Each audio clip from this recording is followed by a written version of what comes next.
नमस्कार, आप सभी का समाचार अपना देश के क्राइम स्टोरी में आप सभी का स्वागत है।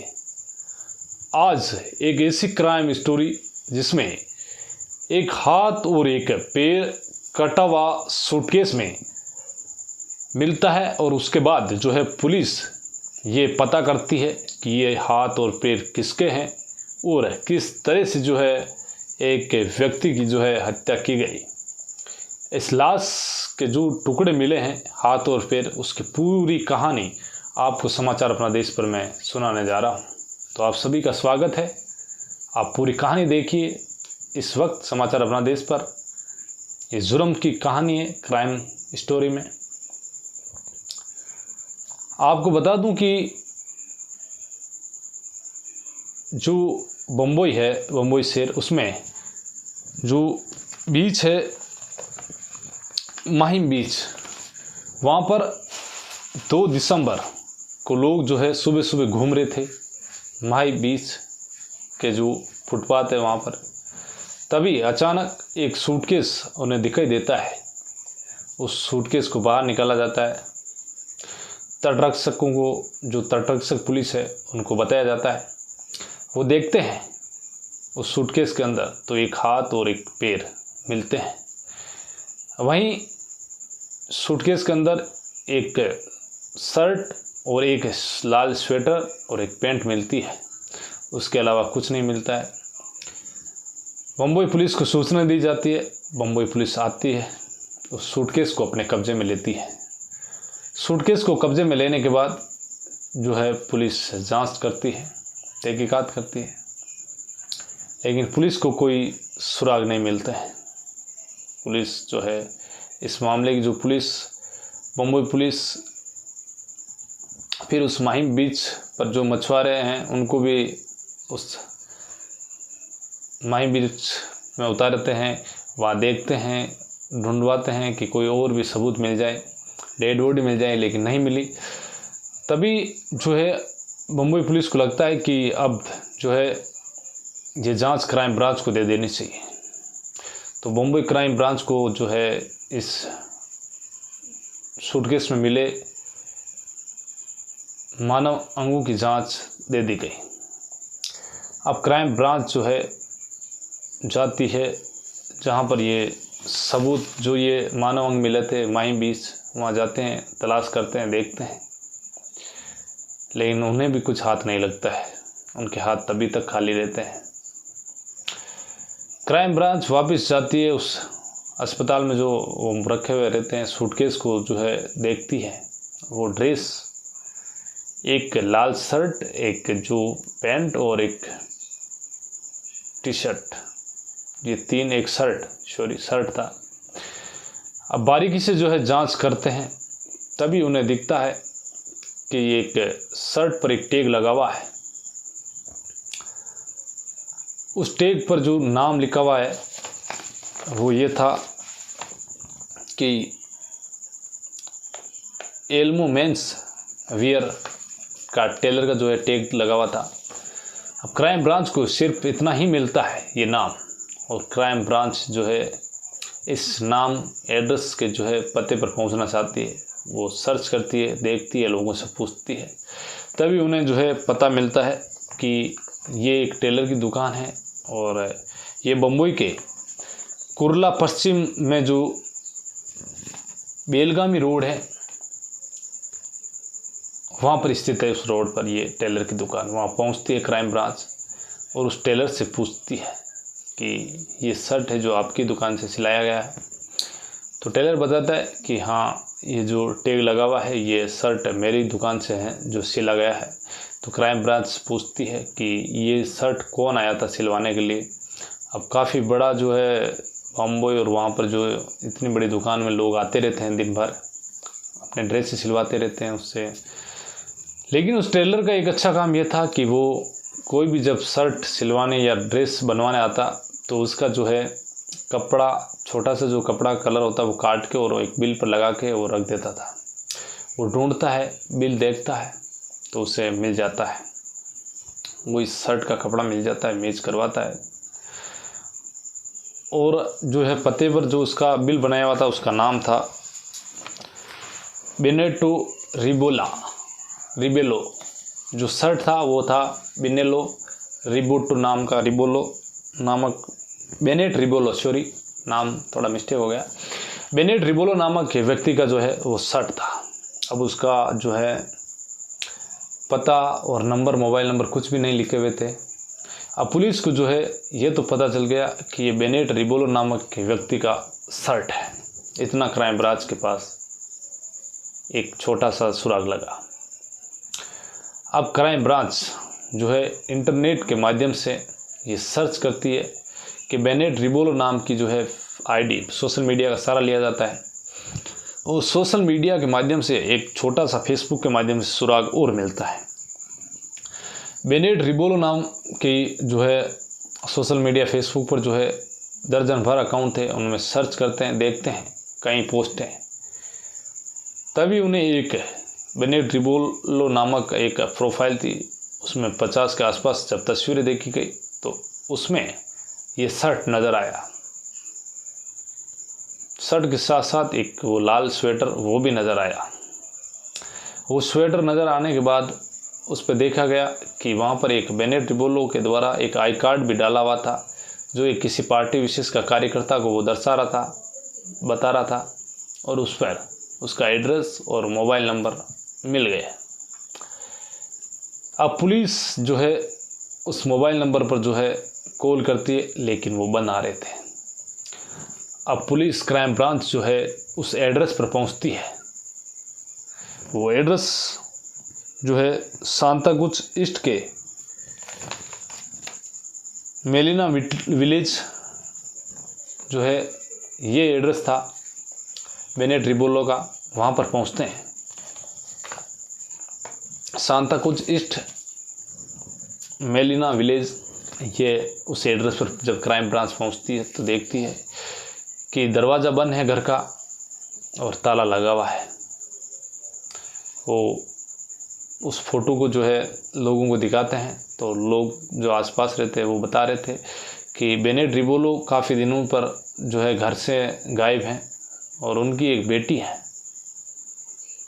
जो गोद ली हुई है, वो भी नहीं दिख रही है। अब पुलिस को ये तो पता चल गया कि एक बेटी जो गोद ली हुई है और बेनेट रिबोलो गायब है। वो आसपास जब जो है वो लोगों से पूछताछ करते हैं, उसके बारे में, बेनेट रिबोलो के बारे में जानकारी लेते हैं, तो उन्हें जो है एक बेटी के बारे में पता चलता है। अब पुलिस के जो पास अब और कुछ नहीं था, उस बेटी का पता नहीं था कि वो अब कहाँ है। क्राइम ब्रांच ने अब जो है कानून से जो है लेकर परमिशन लेकर और उस घर का दरवाज़ा जो है गेट का ताला तोड़ा जाता है और वो अंदर घुसते हैं और वो काफ़ी देर तक ढूंढते हैं। तो उन्हें उनकी बेटी, जिसका नाम आराध्या पाटिल उर्फ रिया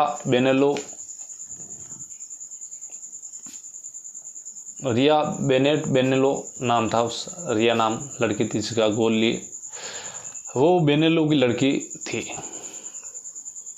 बेनेट की।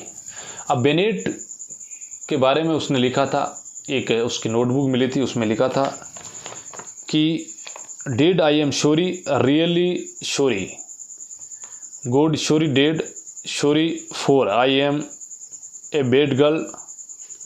उसने लिखा कैसे मैंने जो है एक जिसने मुझे घर पर रखा, जो मुझे अपने घर पर रखा और मैंने ही उसका कत्ल कर दिया। वो भगवान से ये अपनी नोटबुक में लिखती है। तो पुलिस को ये पता चल गया कि आखिरकार रिया ने ही जो है बेनेट का कत्ल किया है। अब जब उस नंबर की लोकेशन पता की गई तो वो लोकेशन जो है मिली बम्बई के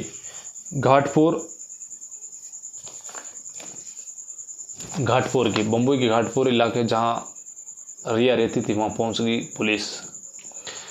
अब क्राइम ब्रांच जब वहाँ पहुँची तो देखा कि रिया वहाँ मौजूद है।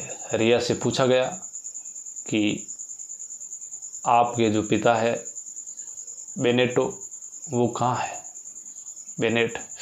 तो उसने कहा कि बेनेट जो है अपने दोस्त के साथ विदेश घूमने गए हुए हैं और इसीलिए मैं मेरे दोस्त के घर पर आ गई। तो पुलिस ने जो है उसका लिखा हुआ नोटबुक दिखाती है तो वो फिर इमोशनल हो जाती है और वो टूट जाती है। उसने कहा कि हाँ, मैंने ही बेनेट का कत्ल मेरे दोस्त के साथ मिलकर किया है।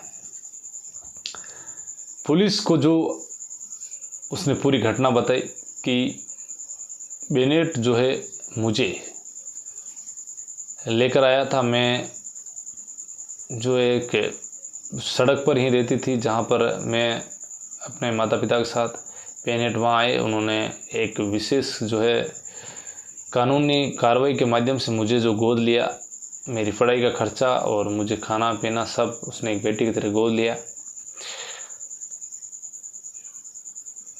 और मैं जो है बेनेट के घर पर रहने लग गई, पढ़ाई भी कर रही थी। तभी अचानक मेरा एक जो है तो तारीख थी आपके अक्टूबर की बात, ये नवंबर में जो है दिसंबर में कत्ल किया गया था और 23 नवंबर की तारीख है।